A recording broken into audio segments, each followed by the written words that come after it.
Did you ever just get that perfect taste and texture? I am so excited to show you this recipe today for SCD Vanilla Cashew Butter Candy.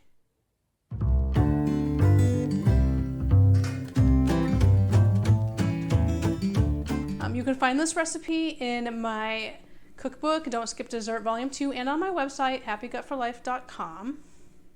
This recipe is one of my personal favorites, and it is a favorite of so many people who've tried it who have written to me about it, so that's why I had to show it to you. It's so easy to make, and it's only 5 ingredients, so come along and let's get started.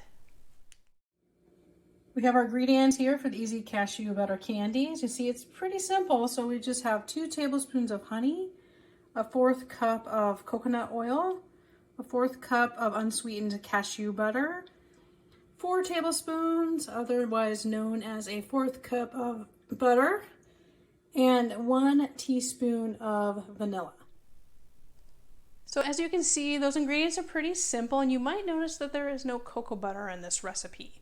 So the reason I even came up with it is I started to make candy and I had stuff in the pot already, and starting to melt. And I realized I was out of cocoa butter, but I needed to make the candy anyway, so I grabbed my cashew butter instead and made this, and it turned out so good. So I also have another completely different recipe for cocoa butter candy, but you can also use it in this recipe if you wanted to make it plant-based or vegan. So it instead of the regular butter, you could substitute cocoa butter there. And for the honey, you could substitute date syrup. So that would make it plant-based and keep it SCD. And if you're paleo, you could also substitute maple syrup for the honey. So I've just added all of the ingredients except the vanilla to a saucepan here, and I have it over medium-low heat. So you kind of have to be patient when you're making candy because low heat is better. So what we just need these to do is melt together and then get very combined. So that is what we're going to do here. So you can see it's already started melting. So this has melted quite a bit, and we're just going to let it continue to melt. The heat is not super high. So I want it to cook slowly. That helps it combine and become more smooth. And so, I'm stirring it constantly. That helps keep it. You don't want it to burn to the bottom. And mine's getting a little hot, so I'm just turning it all the way down to low. And then I'm just going to let this continue to melt and combine together. All right, so this is completely melted. You can see it's bubbling. It's bubbling a little bit more than I want, really, but my stove gets very hot. So this should still be fine. I'm doing a constant stir, but I am going to remove it from the heat and allow it to cool down for about 5 to 10 minutes. All right, so this has been cooling for about 5-6 minutes. So I'm just going to whisk in our vanilla. The reason we do that is if it's too hot, it cooks the vanilla out and you don't really get as much of the flavor. So we add it when it's cool, just like you would do for pudding. So we're just gonna whisk that really well. You can see how there's a couple little lumps in there. I always have that happen, it's fine. I have a lot of different silicone candy molds with different shapes, so you can use whatever you like. I like to use these candy bar ones for this just because it just feels nice to have an SCD candy bar. So we're gonna pour it into the molds. So I put it into a little pourable pitcher just to make it easier to get a little more accurate with these. So, you don't want it to spill all over the place, but if it feels a little too much, it's not too bad.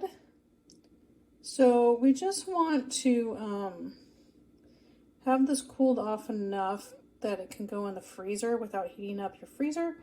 So you might need to let it sit here for a few minutes after you pour it and then put it in the freezer. But once we have it in the molds, we're going to freeze it. So you can see this is going to make a really nice candy bar. And then I've got the little minis as well. There's a little bit left, so let me grab another mold. All right, since I have my heart mold sitting here, I'm actually going to make a few little heart candies so you can see the difference here. And now that it is ready to chill, as you can see, I used a cutting board here to put the molds on. That's going to help keep them steady in the freezer unless you have a really nice flat freezer section. But these, especially these ones, you don't really want to handle them with it in there because they're very bendy. So you can see that already started to spill out a little bit. So we put them on something flat and then stick it in the freezer. And then that only takes maybe an hour or so, even less, to solidify. So I'm going to put this in the freezer. So I have it out of the freezer now. It's been a little over half an hour. As you can see, I had it not quite flat, but it's still going to be fine. All right, so look how beautiful these are. It has that silky chocolate bar texture, and as you can see, it will mold into any shape you like. So here comes the best part. We are going to taste it. One thing I do like about those candy bar molds is that you can break off little squares like this in any size you want. So let's try it. So this is so good. It's the texture. It's so smooth and silky, like a chocolate bar, like kind of like a fine chocolate bar. But the taste is just so good. You get the honey and the vanilla, and it just has this great flavor. One quick note, SCD candy, when it's made with these ingredients, it melts pretty easily. So you're gonna wanna keep it cool. I keep mine right in the freezer, which is how I like the taste of it the best. It keeps it nice and cool. But if you're gonna take it somewhere, you're gonna need a cooler. So if you like this recipe and you give it a try, please let me know what you think. And if you like this video, give it a like. And if you do like this video, you're probably gonna wanna check this one out too.